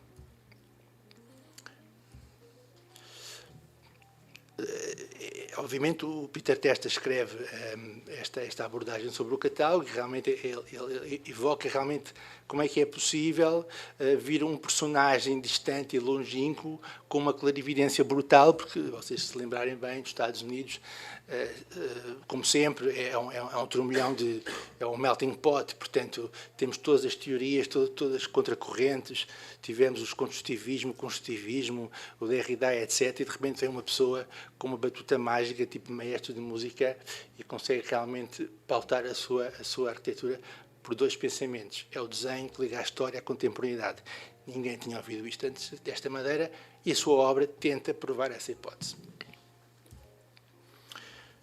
Estamos ainda, neste caso, em Boston. O Siza atravessa o rio, obviamente. Várias vezes atravessei o rio com frio, o Charles River, para o hotel do Siza. E o Siza diz também que é o desenho... eu tenho aqui até o livro. Deixa-me lá ver. Como é que ele diz aqui? Com licença. Nenhum desenho me dá tanto prazer como estes, desenhos de viagem. Viajar é prova de fogo, individual ou coletivamente. Cada um de nós esquece à partida o saco cheio de preocupações, aborrecimentos, stress, tédio e preconceitos. De súbito, o lápis ou a bic começam a fixar imagens. Rosto em primeiro plano, perfis esbatidos ou luminosos, pormenores, as mãos que os desenham. Num intervalo de verdadeira viagem, os olhos, e por eles a mente, ganham insuspeita capacidade. Aprendemos desmedidamente. O que aprendemos reaparece, dissolvido nos riscos que depois traçamos. É um statement, é teoria, feita da emoção, feita da história e feita da sua sensibilidade. Dizia-vos há bocadinho porque é que o Siza nos marcou. Bem, na Faculdade de Arquitetura aqui em Lisboa, ainda no Convento do Espírito Santo, não vamos cair, obviamente não havia internet como todas essas coisas todas, havia os livros, havia revistas, e o meu grupo de amigos também, um bocadinho por consequência, porque tínhamos amigos que trabalhavam no Porto, da família do Álvaro Siza, do Fernando Tava, portanto não era completamente inocente, mas primeira atração ao Álvaro Siza. A questão do desenho e da escrita do Siza foi muito clarividente. Os outros arquitetos que passavam ou que nos eram transmitidos na escola em Lisboa, obviamente o Gregotti, o Aldo Rossi, mesmo a linha espanhola, não tinha esta clara evidência que nós encontramos, ou que eu encontrei em particular, e que depois reencontrei nos Estados Unidos, no Álvaro Siza. E o Fernando Távora, como vocês sabem, figura titular, tautológica da arquitetura portuguesa, de grande sageza intelectual, de grande cultura, escreveu um pequenino prefácio para este livro, em que ele diz: Ernesto Rojas contou-me um dia ter recebido de Le Corbusier o seguinte comentário a um texto que escrevera: Mon cher, vou escrever como um anjo. Quando vejo estes belos, claros e inteligentes desenhos de Álvaro Siza, atrevo-me a afirmar que perante eles também o nosso Corbu comentaria: Mon cher, vou desenhar como um anjo. Que belo prefácio do Távora, com quem o Álvaro Siza começou a trabalhar muito jovem, recebeu para este livro. Obviamente que os desenhos do Álvaro Siza são sebejamente conhecidos. Os alunos hoje em dia desenham um bocadinho menos do que aquilo que eu gostaria, mas os desenhos prevalecem sempre. E obviamente que a viagem também foi muito importante para o Álvaro Siza, para o Fernando Távora. Aliás, vários arquitetos portugueses, espanhóis, enfim, do Sul, acreditaram mesmo nesta encarnação do Grande Tour. Portanto, o Grande Tour cultural não é só a viagem de Le Corbusier ao Oriente, mas temos também arquitetos anglo-saxónicos, o Colin Rowe, o Rudolf Wittcauver, que percorreram a Península Itália, a Grécia, a Anatólia, com o desenho, a documentar a arquitetura. E todo esse espólio intelectual foi absorvido, obviamente, de maneiras diferentes, momentos diferentes, por alguns arquitetos. E o Siza também fez esse grande tour, e o Siza também desenhou obstinadamente aquilo que via. É realmente obstinado no desenho, mas é feliz assim. Mas é também uma obstinação que não é inocente à sua mulher, à Totó, à Maria Antónia, que conheceu nas Belas Artes do Porto. Não é um assunto muito falado, mas é natural. Ele começou a namorar e casou-se com a Maria Antónia, que desenhava maravilhosamente bem, portanto haveria uma cumplicidade estética e emocional com os desenhos.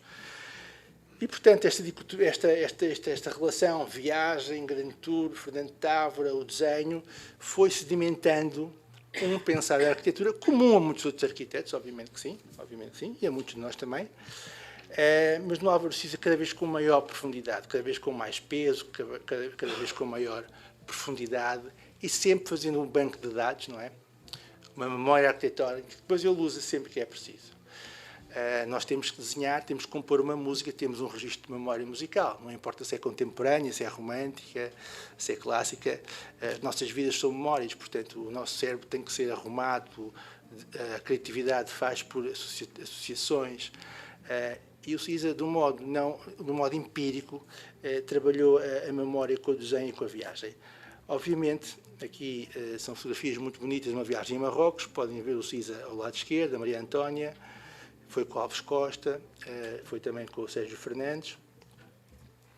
E depois encontramos estes desenhos completamente, na minha opinião, avassaladores, de uma beleza incrível, portanto, da Maria Antónia, completamente à frente do seu tempo, completamente à frente de um tempo cultural em Portugal, que de certeza o Siza só pode ter ficado de olhos abertos a noite inteira a ver esta maravilha.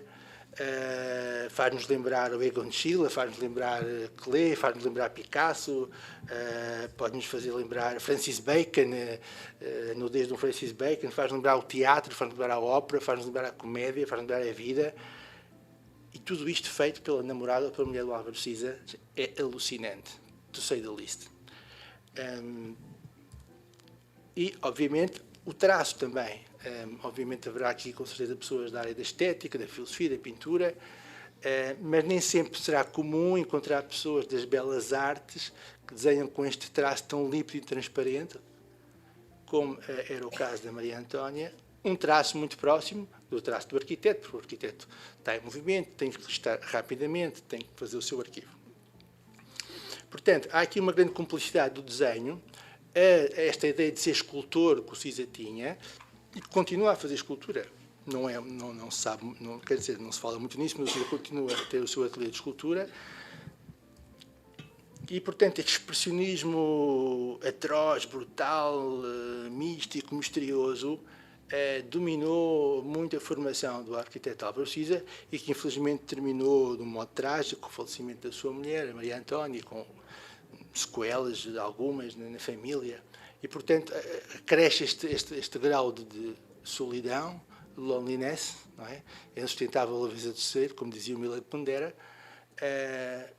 que, na minha opinião, ainda dá mais um caráter de reflexão profunda àquilo que o Álvaro Siza faz como artista. Ora bem, nesta altura, e portanto o Siza será uma geração depois do Bento Almeida ou Vítor Paula, sensivelmente, eu não optei por entrar nesta apresentação sobre os edifícios, mas mais sobre a cabeça, sobre as emoções, e talvez num panorama mais transversal. Houve algumas coisas interessantes, este momento de uma encomenda a vários arquitetos para fazer um levantamento sobre a arquitetura, e vou citar, a arquitetura vernacular do país, ainda no tempo do Estado Novo, foi realmente, imagino eu, uma possibilidade de ar fresco para equipas de arquitetura que foram do norte ao sul do país, portanto eram 5 ou 6 equipas, o Fernando Távora estava na equipa do norte, para levantar, a fotografar e, portanto, encontrar uma riqueza etnográfica, arquitetónica, histórica, filológica, muitíssimo interessante, e depois, em 61, foi publicado, não é, pela Ordem dos Arquitetos, e depois edições sucessivas. Portanto, à parte desta questão emocional, pessoal, sensível do arquiteto Álvaro Siza, e, obviamente, a relação com o que ele aprendeu com o Fernando Távora, de quem era muito próximo, aparece esta leitura do território. E rapidamente, em 72, portanto ainda estamos antes da Revolução, começam já a aparecer, aparece eventualmente a primeira revista, neste caso italiana, do Controspácio, de um grandíssimo pensador da arquitetura e de um grandíssimo arquiteto, que é o Vittorio Gregotti, que percebe que alguma coisa estava a passar aqui na margem oriental, na margem ocidental, e faz o primeiro texto, ou um dos primeiros textos, sobre a obra do Álvaro Siza, que obviamente em 72 já tinha a obra realizada, nomeadamente algumas casas, reparações de casas, etc. E em 91 temos aqui um arco temporal, em 91 quase que será já uma revisitação mais global, vocês vejam o título, Arquitetura Contemporânea em Portugal, enquanto em 72 era a arquitetura de Álvaro Siza, portanto havia ali um herói perdido, e passado 40 anos já temos uma leitura mais holística sobre o fenómeno da arquitetura portuguesa. E o Gregotti, que é um homem muitíssimo inteligente e também de uma cultura do espessor arquitetónico singular, escreveu na Controspácio, depois na outra obra, estas palavras sobre o Siza, que me parecem extremamente cutilantes. Siza apresenta algo totalmente diferente. Neuroticamente isolado, tenazmente afetuoso, tímido, desinteressado, no acúmulo de capital da comunicação de massa e poeticamente interessado na economia correta da expressão, na orgulhosa representação da sobriedade, em ser um habitante da solidão, como ele próprio se define. E este habitante da solidão, quase esta pessoa monge, que depois tem um grandíssimo sentido de humor e fala de tudo,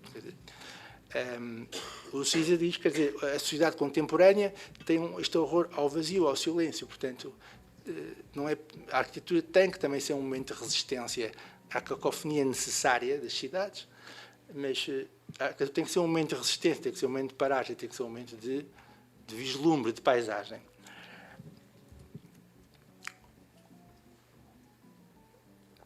Mas então o que é que acontece nesta altura?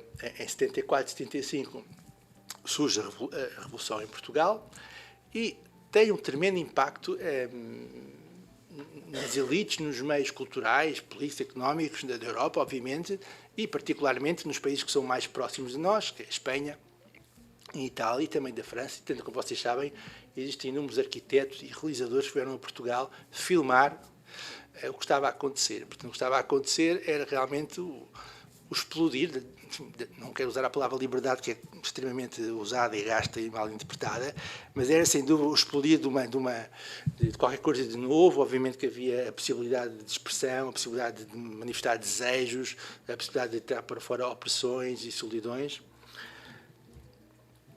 E sugiro que vejam alguns documentários feitos, a Torre Bela é um deles.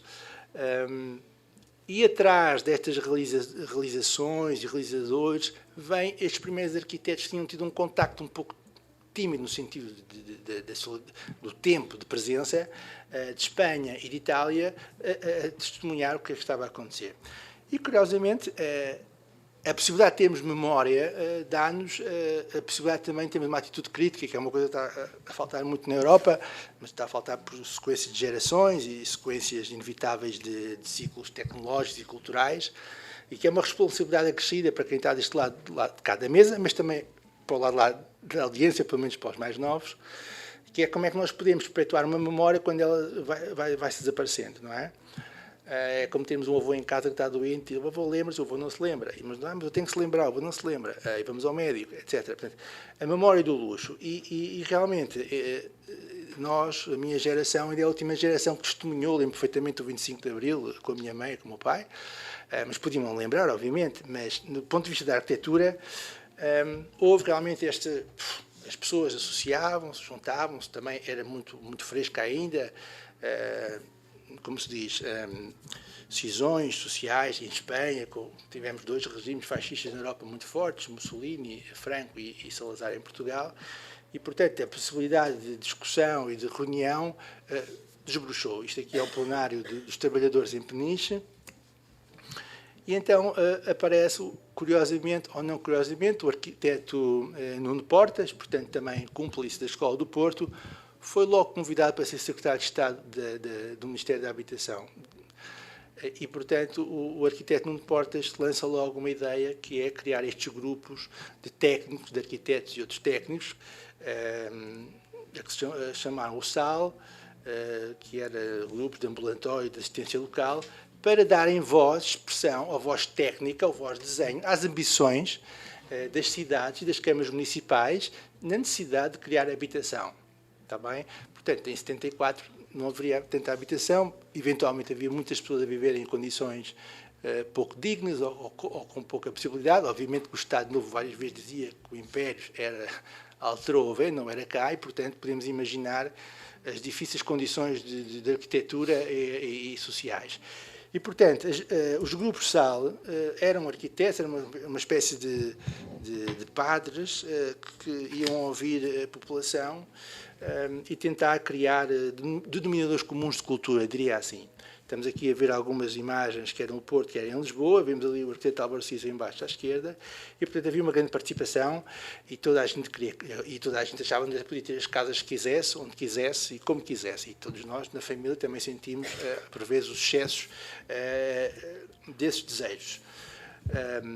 Que, ironicamente, até aparece nesta publicação: você não vai construir uma casa de férias no Torreio do Paço, então porque a constrói numa zona não urbanizada.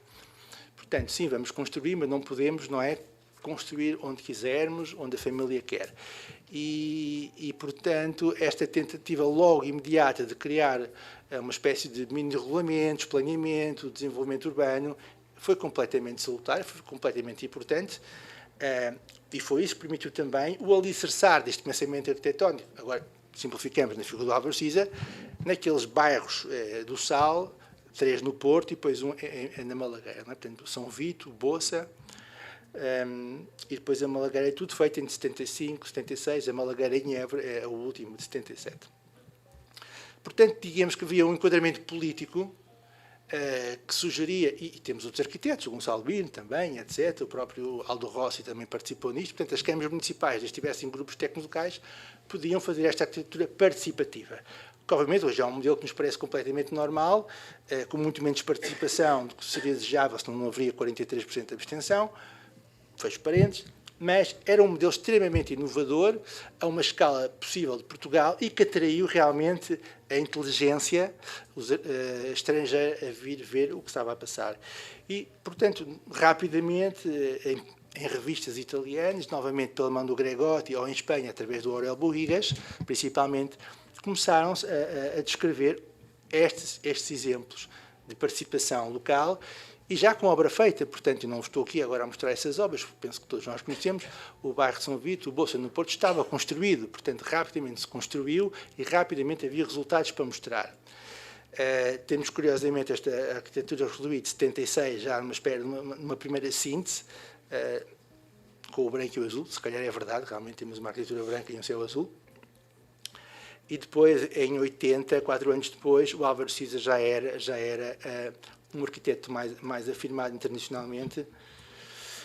E temos também aqui a Casa Bela. Este fenómeno realmente do Projeto Sal e destas grandes 4 soluções construídas, 3 no Porto e uma em Évora, fez com que houvesse um segundo grande tour organizado dos arquitetos do Porto em Itália, o autêntico Underwood, Jacques Kerouac, que o Nuno Portas, o Álvaro Siza e o Alves Costa vão a Milão, vão a Veneza, vão a Turim, vão a Reggio Calabria e vão a Palermo, todos com uns painéis a mostrar a arquitetura participativa e os primeiros resultados do Projeto Sal.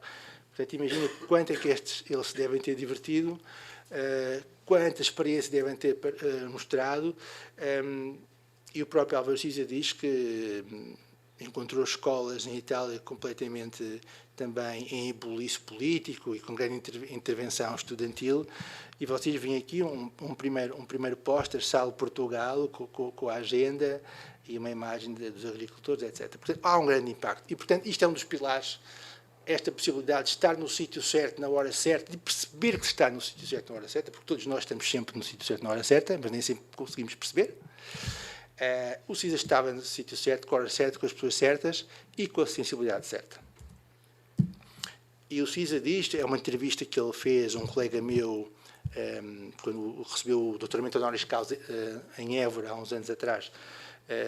O arquiteto Pedro Guilherme fez-lhe uma entrevista e o Siza dizia: fizemos uma travessia da Itália, visitando não sei quantas escolas do norte a sul, alugámos uma bela máquina, que era um Fiat, e fomos a Turim, Veneza, Roma, Reggio Calabria, Palermo. Fizemos todas. Eu, o Portas e o Alves Costa. As escolas tinham um ambiente incrível, porque era na altura da luta estudantil. Foi tudo organizado pelo Garagote, e onde conheci o Colová. Ora, ele diria isto, obviamente, com um bocado de pronúncia do Porto. O Roberto Colová é também agora um personagem importante, e aqui é para vos mostrar, em 79, a primeira exposição sobre a obra do Siza. Reparem, Álvaro Siza, arquiteto, Álvaro Siza em Portugal, só depois aparece a arquitetura dele, Portugal, ok? Portanto, em 79, são 4 anos depois de 75, é muito pouco tempo. No Museu de Arte Contemporânea de Milão aparece já uma retrospectiva, vocês reconhecem aqui embaixo as casas da Malagueira, eventualmente a Casa Avelino Duarte em cima, etc. Portanto, a Itália começa a mensagem da profissão poética, depois é aquele livro muito bonito, Profissão Poética, começa a aparecer de um modo mais significativo. Mas esta experiência na Sicília do Siza, portanto, neste tour, quando ele vai a Salemi é uma pequena cidade, vila, no extremo norte-oriental da Sicília, sofreu um terremoto em 68, possivelmente o mesmo que penso que passou por aqui em 68, tivemos um terremoto aqui em 68, 69, e estava destruída. Apenas em anos 80 houve possibilidade financeira para a renovação deste centro histórico, e, obviamente, o Roberto Colová convidou o Álvaro Siza e fazem este projeto de recuperação deste centro histórico. Portanto, vamos ver aqui uma planta, uma cidade medieval, acima do mar, uma estrutura toda em pedra muito porosa, um calcário muito poroso, com uma igreja que tinha ruído na sua totalidade e, portanto, um tecido histórico, mas envelhecido. E a proposta deles, o que é? É a recuperação dos planos, das linhas, das geometrias, mas não a recuperação tectónica integral. O que, para a altura, seria um pensamento bastante inovador, até rompendo alguns cânones de um certo historicismo italiano, da tentativa de recuperar e de restaurar como era, mas o Siza rapidamente diz que não se podia repor esse espaço, porque uma igreja do século XVIII não se podia fazer hoje em dia como era antigamente, e o que interessava era recuperar a memória, a ruína como memória, a ruína como espaço conceptual, espaço de encontro. Portanto, num projeto extremamente difícil, uma obra no estrangeiro, uma cultura, apesar de uma proximidade diferente, tem novamente um ato de uma grande singeleza, de uma grande perspicácia e de uma grande poética, porque depois as microarquiteturas, a leitura da escala, o desenho, como o Nuno Portas dizia, a arquitetura faz-se à escala da soleira, parece uma frase assim um bocadinho seca, mas na realidade a arquitetura faz-se à escala da soleira. Nós pomos o pé, temos o corpo, a ergonomia, E estas intervenções, percebendo realmente que esta pedra é uma pedra, um tufo branco, muito fácil de talhar, resolve a questão da cota, assume a ruína, é abstrato, mas é contemporânea. Portanto, o projeto de Salemi foi, enfim, dizem os entendidos, e na minha interpretação, porque também ter lá estado, é um projeto em que o CISA consegue aprender muito bem o que fazer com uma ruína e trabalhar o espaço da memória. Este ambiente vai levar o CISA rapidamente para o seu primeiro projeto construído na Europa Central, não na Sicília, que é em Berlim, é o terceiro concurso também para a habitação social da IBA, e sabem as vicissitudes deste trabalho. Quem fez a apresentação final desta obra nem foi o Álvaro Siza, foi uma amiga, fotógrafa, historiadora que trabalhava na Câmara, a Brigitte Fleck, que na altura que o júri estava a decidir, a maquete do CISA não tinha chegado ainda a Berlim, e aquilo estava muito mal parado, e de repente chega a maquete, e na altura do júri, a Brigitte Fleck põe a maquete em cima da mesa e diz: este tem que ganhar, e o júri convenceu-se, e este projeto ganhou. Portanto, a questão da maquete tem esta magia. E o CISA aqui também, num contexto urbano da América, perdão, de Berlim-Leste, consegue subtilmente introduzir a sua poética. Aqui falta o título deste livro, chama-se Profissão Poética. Esta curva sensual que vocês veem na fachada, não a curva a ângulo alemã ou de Berlim, retoma o ritmo, portanto, um racionalismo do ritmo, mas quebra com a ondulação da fachada, levanta o piso térreo para poder fazer a zona de comércio, faz aquela crista lá em cima, faz um grande pátio interior para poder a transmissão de luz, etc, etc. Portanto, existem pequenas invenções no tecido urbano, e particularmente neste quarteirão, que mostram realmente esta capacidade de reflexão. E o CISA, para fazer isto, desenhou quase toda a Berlim. O CISA estudou as tipologias todas da Berlim.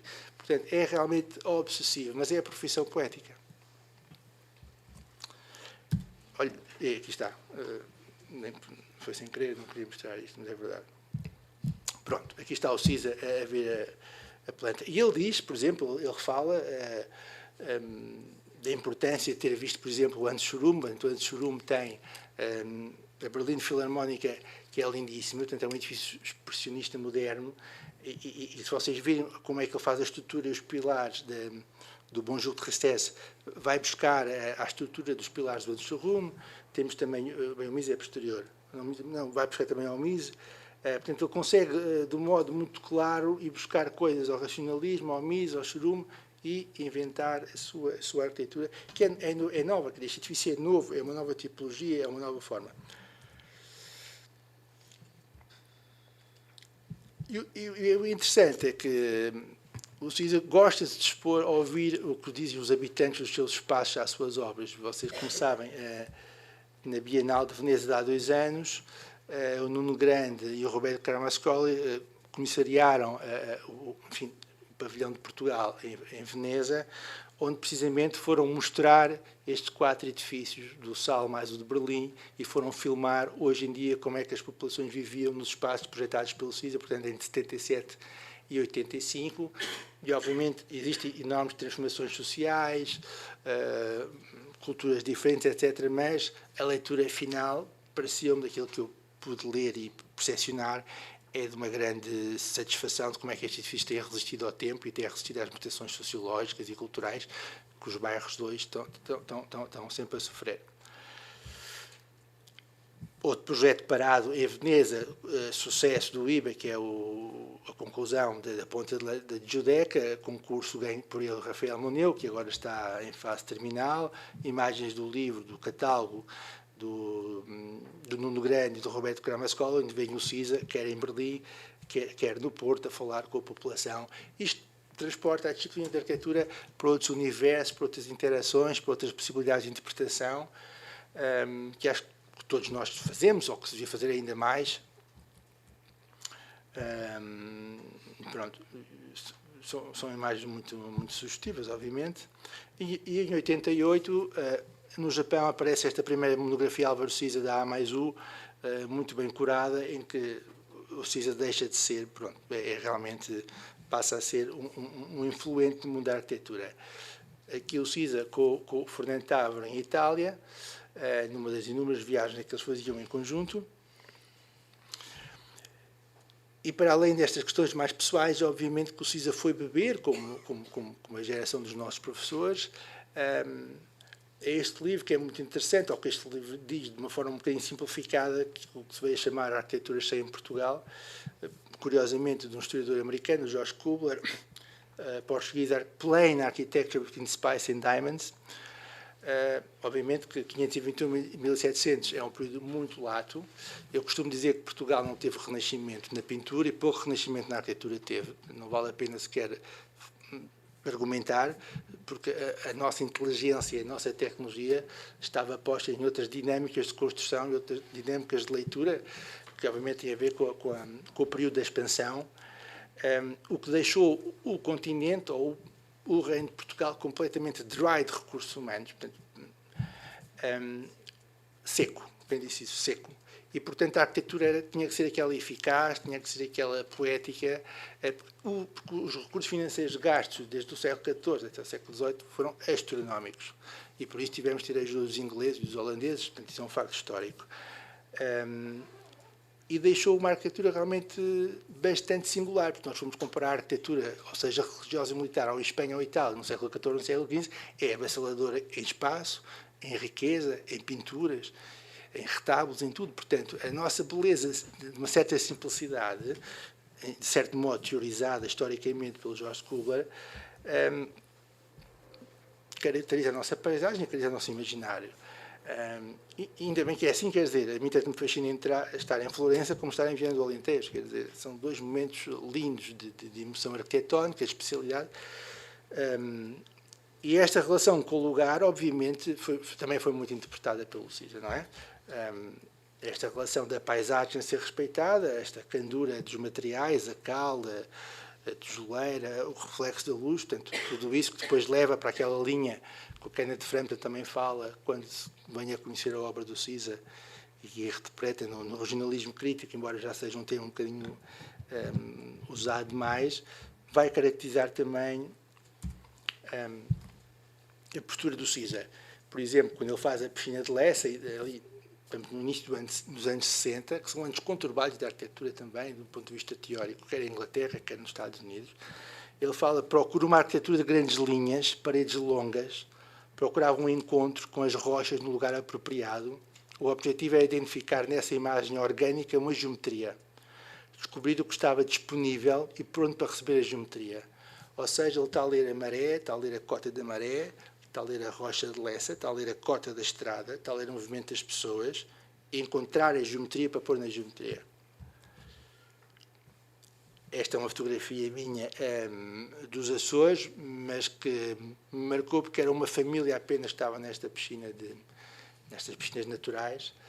E é um bocadinho o que se encontra aqui também, portanto, esta leitura de uma piscina natural, obviamente aqui simplesmente obviamente tem um certo tratamento humano, mas é uma piscina natural, e as piscinas de Lessa, meter este objeto, que é uma grande máquina de habitar em certa medida, esta máquina da fruição do corpo com a água, que não é pequena, numa escarpa ventosa de água, não sei se forte, atlântica, não é exercício fácil com certeza.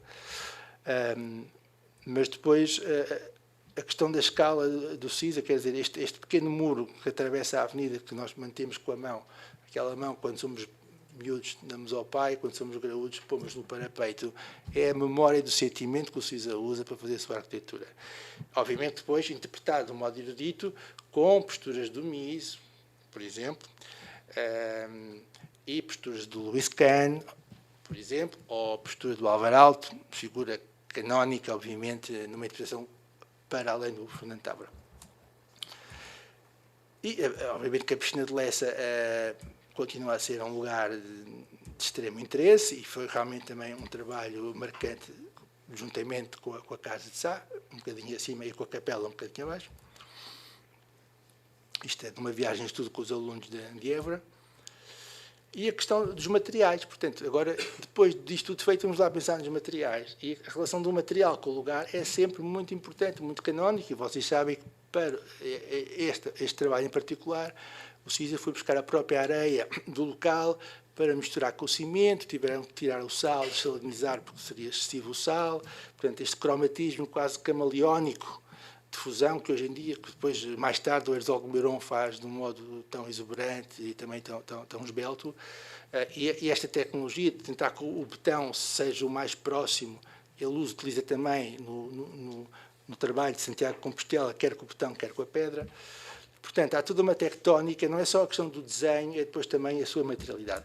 E neste caso não tem paredes brancas, é simplesmente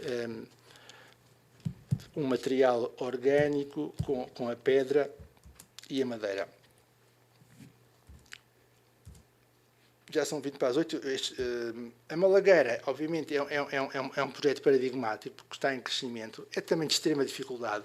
Havia aqui a Quinta de Conceição, havia situações sociais muito difíceis.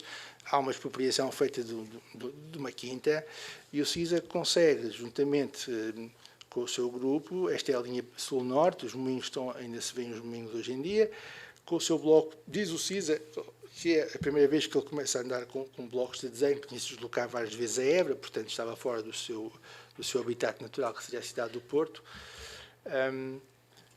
E ele diz que sempre tive a preocupação de analisar o local e desenhar uma imagem antes de calcular os metros quadrados a serem construídos. A partir da primeira comparação entre um e outro ato, o processo de criação começa. Portanto, a análise do local subjacente, os desenhos subjacentes e a invenção da forma. E neste caso, vocês sabem, portanto, a conduta aérea da Malagueira, convido-vos a quem não for a Évora para ir ao nosso departamento e visitar a cidade e visitar a Malagueira, tal como no Bom Jogo de Ristesse em Berlim, tal como em Bolsa no Porto, tal como em Salemi, o CISA agora tira outra da cartola e diz não, as partes técnicas vão ser uma conduta flutuante e toda a gente fica a dizer não pode ser. Obviamente que o fundamento é isso também em questões económicas. Foi feita uma cooperativa de propósito para construir os tijolos, porque neste boom todo do sal, desta maravilha, as matérias-primas escassearam, já não havia tijolos, não havia cimento, e, portanto, a Câmara Municipal de Évora e a cooperativa criada fizeram em loco os tijolos e foram buscar massa de matéria-prima para essa construção, mas não penso que tenha sido apenas a questão económica para o CISA pensar neste momento pictórico, quase diquírico, da conduta, e depois, lá está, é o Álvaro Cisa escultor. Eu passo aqui 2 vezes por semana e vejo escultura, não vejo arquitetura, ou vejo arquitetura com escultura, vejo pintura, todos os dias muda a luz, todos os dias muda a sombra, todos os dias eu encontro, não todos os dias, às vezes com a Malagueira, vejo formas novas nesta conduta. Portanto, o CISA pensou nessas possibilidades todas, isto é arquitetura contemporânea. E aqui, novamente, há os materiais, blocos de cimento mais leves, porque é realmente só para passarem os cabos da água, do gás, da luz e hoje em dia também das telecomunicações, e umas vigas necessárias, pilares cilíndricos, obviamente momentos mais iconográficos que apontam eixos na Malagueira até para as pessoas não se perderem nos locais. A relação, obviamente, com o aqueduto de Évora pode ser mais ou menos imediata, mas ela existe, e sempre o desenho a confirmar a expressão plástica da sua arquitetura. E depois, claro, lá está, a questão do muro, a questão das hortas, o plantar a árvore, quer dizer, nós esquecemos várias vezes que tivemos uma presença muçulmana em Portugal, de 711 até a reconquista do Algarve por Dom Sancho, portanto são 5 centenas de anos, em que a presença da fruta e da água fazia parte do cotidiano. E o CISA faz essas hortas, não é as hortas, faz o laranjal comum, o espaço para os limoeiros, o muro mais baixo, e eu acho que isso são tudo coisas lindas de morrer. E depois também deixar a paisagem certinha como ela estava, portanto é uma paisagem granítica, havia aqui um freio de água, veio uma pequena pendente de norte para sul, e essa leitura do território, de deixar estar o que é, onde deve estar, e portanto a água continua, as pedras continuam, têm o seu respeito, etc. E é muito interessante também o que ele diz, que nesta altura ele dizia, ouvia a frase, o arquiteto é a mão do povo, mas a formação profissional, com todo o seu conhecimento, é um capital que não pode ser renunciado. E as casas que projetei correspondem a um único tipo, os edifícios. afastam-se da rua, libertando um pátio. Porque, em certa medida, no pós-revolução, portanto, o arquiteto teria que fazer aquilo que o povo quer, porque nós agora, o povo teria a sua força política, emocional. E o Cisa disse isto há 3 anos, em Évora. Ele disse: eu tive 5 anos numa faculdade e a trabalhar, e essa responsabilidade é só minha. Isso eu tenho que transmitir ao meu cliente, não importa se o cliente era uma família malagueira ou alguém. Portanto, nós todos arquitetos temos uma formação que nos dá a possibilidade de decidir, ouvindo e respeitando, mas não simplesmente fazer aquilo que os outros querem. E o Cisa foi completamente perene, ainda há 2 anos, com esta afirmação, que nós temos essa responsabilidade cultural, intelectual, de ter estudado para decidir. Não sei, já são 7:45, se calhar vou só terminar, porque vocês conhecem estas obras todas. Para quem não estava cá em 88, isto é o Chiado, e eu lembro de estar na apresentação da Câmara Municipal, na Sociedade Nacional de Belas Artes, com o Cruz Abcacis, que era o Presidente da Câmara, o Mário Soares, que seria qualquer coisa, Presidente da República, Primeiro-Ministro, não sei, e o Álvaro Siza, em que o Nuno Cruz Abcacis convidou formalmente o Álvaro Siza para fazer a recuperação do Chiado. Decisão que foi um bocadinho polémica na altura, porque obviamente todos os arquitetos queriam participar. E, novamente, o Álvaro Siza faz uma leitura da cidade, porque é cansativo, o método de trabalho ele é sempre o mesmo, mas o resultado é sempre diferente, e isto faz dele um gênio, obviamente. Portanto, o Cisa, através do desenho, vai descobrir estes percursos antigos do século XIII e XIV, da Baixa de Lisboa até o Convento do Carmo, e sobre isto depois também projeta parte do seu projeto, não é? E cá estão a ver caminhos estes que tinham desaparecido, obviamente, com o tempo e com os vários leios sucessivos do aumento da cidade. E, obviamente, depois, a contemporaneidade faz sentido que se fure, que se transgrida, apesar de se recuperar a gaiola pombalina, que o Cisa dizia, isto é um tecido orgânico, de toda a malha urbana de Lisboa, não faz sentido, estou a citar, fazer aqui uma pequena prótese, vamos recuperar um tecido urbano, mas, se calhar, vamos pôr veias novas, vamos pôr alguns novos. E isto tem a ver, simplesmente, para terminar, com a importância de nós sabermos ver a arquitetura. Portanto, se virmos, isto é o Museu de São Paulo, a FAUP, o Museu de Arte de São Paulo, da Lina Bobardi, ou se formos ver também edifícios do Aeronacional nos Estados Unidos, rapidamente se percebe que esta memória arquitetónica pode ser ainda mais perspectivada, de um modo mais etéreo, obviamente com grande tecnologia. Para fazer uma laje com 15 centímetros não é muito fácil, mas a tecnologia por si própria não será capaz de produzir a arquitetura, porque a arquitetura tem que ter a memória. A tecnologia tem a memória técnica. E, novamente, o Cisa inova, mais uma vez, um pavilhão, paf, mais uma grande explosão de criatividade, de sensibilidade, etc. E o detalhe, e estes detalhes vêm dos desenhos que ele fez em Machu Picchu, capital inca do Peru. Portanto, desenhos exaustivos, quando são necessários, aparecem. E, por fim, o retorno à herança clássica, ao Miguel Ângelo. O Álvaro Siza ganhou o concurso para o espaço e a base da Pietà Rondani do Miguel Ângelo, que está em exibição no Castelo Sforzesco, em Milão, mas depois do concurso não foi ele que ficou com o trabalho, mas acho que é uma linda metáfora de como o escultor que ele queria ser e o arquiteto que ele é, esse trabalho que ele não realizou. Obrigado.